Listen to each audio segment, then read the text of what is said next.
भक्तों जय श्री कृष्ण, राधे राधे। भक्तों, आपने पिछले भाग में सुना 8वें अध्याय का महत्व। अब मैं आप लोगों को बतलाने जा रहा हूँ 8वें अध्याय का सभी श्लोकों का अर्थ हिंदी में। 8वें अध्याय में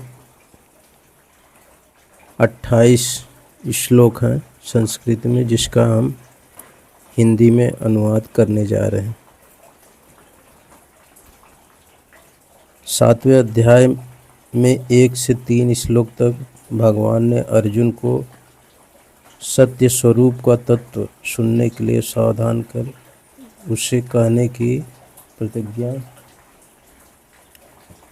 की। फिर उसे जानने वालों की प्रशंसा करके 27वें श्लोक तक उस तत्व को विभिन्न प्रकार से समझाकर उसे जानने के कारणों को भी अच्छी तरह से समझाया और आखिर में ब्रह्म, अध्यात्म, कर्म, अधिभूत, अधिदैव और अधियज्ञ सहित भगवान के समग्र स्वरूप को जानने वाले भक्तों की महिमा का वर्णन करके वह अध्याय समाप्त किया। लेकिन ब्रह्म, अध्यात्म, कर्म, अधिभूत, अधिदैव और अधियज्ञ, इन 6 बातों का और मरण काल में भगवान को जानने की बात का रहस्य समझ में नहीं आया। इसलिए अर्जुन ने कहा, हे पुरुषोत्तम, वह ब्रह्म क्या है, अध्यात्म क्या है, कर्म क्या है, अधिभूत नाम से क्या कहा गया है और अधिदैव किसे कहते हैं। हे मधुसूदन, यहाँ अधियज्ञ कौन है और वह इस शरीर में कैसे है, तथा युक्त चित्त वाले पुरुषों द्वारा अंत समय में आप किस प्रकार जाने जाते हैं। श्री भगवान ने कहा, परम अक्षर ब्रह्म है। अपना स्वरूप अर्थात जीवात्मा अध्यात्म नाम से कहा जाता है तथा भूतों के भाव को उत्पन्न करने वाले जो त्याग हैं वह कर्म नाम से कहा गया है। उत्पत्ति विनाश धर्म वाले सब पदार्थ अधिभूत हैं। हिरण्यमय पुरुष अधिदैव है। और हे देहधारियों में श्रेष्ठ अर्जुन, इस शरीर में मैं वासुदेव ही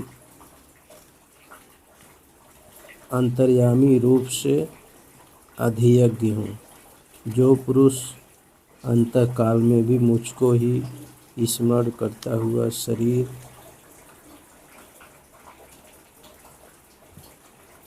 को त्याग कर जाता है, वह मेरे साक्षात स्वरूप को प्राप्त होता है, इसमें कुछ भी संशय नहीं। हे कुंती पुत्र अर्जुन, यह मनुष्य अंतकाल में जिस जिस भी भाव का स्मरण करता हुआ शरीर का त्याग करता है उसको ही प्राप्त होता है, क्योंकि वह सदा उसी भाव से भावित रहा है। इसलिए हे अर्जुन, तू सब समय में निरंतर मेरा स्मरण कर और युद्ध भी कर। इस प्रकार मुझ में अर्पण किए हुए मन बुद्धि से युक्त होकर तू निसंदेह मुझको ही प्राप्त होगा। हे पार्थ, यह नियम है कि परमेश्वर के ध्यान के अभ्यास रूप योग से युक्त दूसरी ओर न जाने वाले चित्त से निरंतर चिंतन करता हुआ मनुष्य परम प्रकाश स्वरूप दिव्य पुरुष को अर्थात परमेश्वर को ही प्राप्त होता है। जो पुरुष सर्वज्ञ, अनादि, सबके नियंता, सूक्ष्म से भी अति सूक्ष्म, सबके धारण पोषण करने वाले अचिंत्य स्वरूप, सूर्य के सदृश, नित्य चेतन प्रकाश रूप और अविद्या से अति परे शुद्ध सच्चिदानंद घन परमेश्वर का स्मरण करता है, वह भक्ति युक्त पुरुष अंतकाल में भी योग बल से भ्रिकुटी के मध्य में प्राण को अच्छी प्रकार स्थापित करके फिर निश्चल मन से स्मरण करता हुआ उस दिव्य परम पुरुष परमात्मा को ही प्राप्त होता है। वेद के जानने वाले विद्वान जिस सच्चिदानंद घन रूप परम पद को अविनाशी कहते हैं, आसक्ति रहित यत्नशील सन्यासी महात्मा जन जिसमें प्रवेश करते हैं और जिस परम पद को चाहने वाले ब्रह्मचारी लोग ब्रह्मचर्य का आचरण करते हैं, उस परम पद को मैं तेरे लिए संक्षेप में कहूँगा। सब इंद्रियों के द्वारों को रोककर तथा मन को हृदय देश में स्थिर करके फिर उस जीते हुए मन के द्वारा प्राण को मस्तक में स्थापित करके परमात्मा संबंधी योग धारणा में स्थित होकर जो पुरुष ओम इस एक अक्षर रूप ब्रह्म को उच्चारण करता हुआ और उसके अर्थ स्वरूप मुझ निर्गुण ब्रह्म का चिंतन करता हुआ शरीर को त्याग कर जाता है, वह पुरुष परम गति को प्राप्त होता है। हे अर्जुन, जो पुरुष मुझ में अनन्य चित्त होकर सदा ही निरंतर मुझ पुरुषोत्तम को स्मरण करता है, उस नित्य निरंतर मुझ में युक्त हुए योगी के लिए मैं सुलभ हूँ, अर्थात उसे सहज ही प्राप्त हो जाता हूँ। परम सिद्धि को प्राप्त महात्मजन मुझको प्राप्त होकर दुखों के घर तथा क्षणभंगुर पुनर्जन्म को नहीं प्राप्त होते। हे अर्जुन, ब्रह्मलोक पर्यंत सब लोग पुनरावर्ती हैं, परंतु हे कुंती पुत्र, मुझको प्राप्त होकर पुनर्जन्म नहीं होता, क्योंकि मैं कालातीत हूँ और ये सब ब्रह्मादि के लोग काल के द्वारा सीमित होने से अनित्य हैं। ब्रह्मा का जो एक दिन है उसको 1000 चतुर्युगी तक की अवधि वाला और रात्रि को भी 1000 चतुर्युगी तक की अवधि वाला जो पुरुष तत्व से जानते हैं, वे योगी जन काल के तत्व को जानने वाले हैं। संपूर्ण चराचर भूतगण ब्रह्मा के दिन के प्रवेश काल में अव्यक्त से अर्थात ब्रह्मा के सूक्ष्म शरीर से उत्पन्न होते हैं और ब्रह्मा की रात्रि के प्रवेश काल में उस अव्यक्त नामक ब्रह्मा के सूक्ष्म शरीर में ही लीन हो जाते हैं। हे पार्थ, वही यह भूत समुदाय उत्पन्न होकर प्रकृति के वश में हुआ रात्रि के प्रवेश काल में लीन होता है और दिन के प्रवेश काल में फिर उत्पन्न होता है। उस अव्यक्त से भी अति परे दूसरा अर्थात विलक्षण जो सनातन अव्यक्त भाव है, वह परम दिव्य पुरुष सब भूतों के नष्ट होने पर भी नष्ट नहीं होता।